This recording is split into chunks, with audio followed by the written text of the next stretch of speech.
भारतीय जनता पार्टीचा स्थापना दिवस 6 एप्रिल रोजी उत्साहात साजरा करण्याचा निर्णय सांगली शहर जिल्हा मंडल अध्यक्ष व मोर्चा अध्यक्ष यांच्या बैठकीत घेण्यात आला।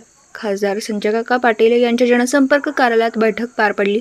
या बैठकीस खासदार संजय काका पाटील, भाजपचे पश्चिम महाराष्ट्र समन्वयक शेखर इनामदार, पश्चिम महाराष्ट्र संघटन मंत्री मकरंद देशपांडे, सांगली शहर जिल्हाध्यक्ष प्रकाश ढंग, ज्येष्ठ नेते प्रकाश बिरजे, जिल्हा उपाध्यक्ष अरविंद तांबवेकर, सरचिटणीस मोहन वाटवे यांच्यासह मंडलचे पदाधिकारी उपस्थित होते। या बैठकीत मतदारसंघातील बूथनिहाय कामकाजाचा आढावा घेण्यात आला। तसेच भारतीय जनता पार्टीचा स्थापना दिवस दिनांक 6 एप्रिल रोजी साजरा करण्याचे नियोजन करण्यात आले। प्रमुख नेत्यांचे कार्यालय, विभागीय कार्यालय तसेच प्रभागनिहाय स्तरावर विविध उपक्रम राबविण्यात येणार आहेत। सर्व ठिकाणी सकाळी 9:30 ते 10:30 दरम्यान शक्ती केंद्र प्रमुखांच्या हस्ते झेंडावंदन, ज्येष्ठ कार्यकर्त्यांचा सन्मान करणे, स्त्री शक्ती शोभायात्रा होईल।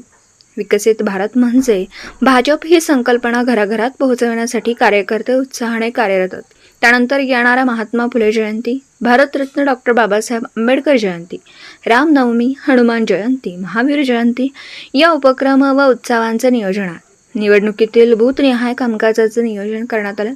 भाजप अंतर्गत विविध संघटनांच्या बैठकांचे नियोजन करण्यात आले। आज सांगली शहर जिल्हा भारतीय जनता पार्टीच्या प्रमुख कार्यकर्त्यांची बैठक आज या ठिकाणी झाली। त्या बैठकीसाठी आपल्या जिल्ह्याचे आदरणीय खासदार संजय काका पाटील, आमचे लोकसभेचे समन्वयक शेखरजी इनामदार, संघटन मंत्री आमचे मकरंदजी देशपांडे व सर्वच प्रमुख कार्यकर्ते आज या बैठकीला उपस्थित होते।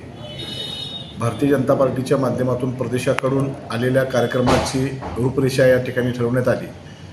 6 एप्रिल हा भारतीय जनता पार्टीचा स्थापना दिवस।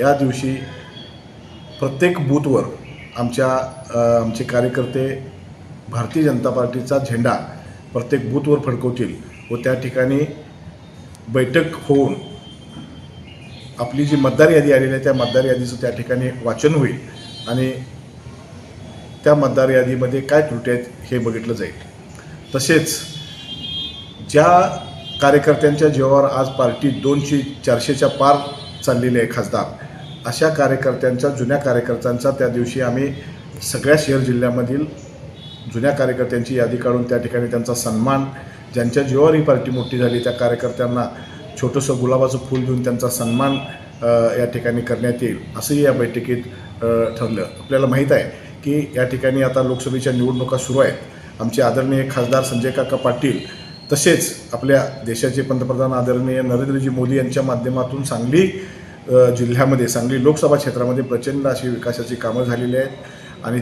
तेच विकासाचं काम घेऊन आम्ही जनतेपर्यंत जाण्याचं या ठिकाणी या बैठकीमध्ये ठरलं आणि येणाऱ्या काळामध्ये आदरणीय संजय काकांना प्रचंड अशा बहुमताने आम्ही निवडून आणण्याचा या ठिकाणी निर्धार व्यक्त केला।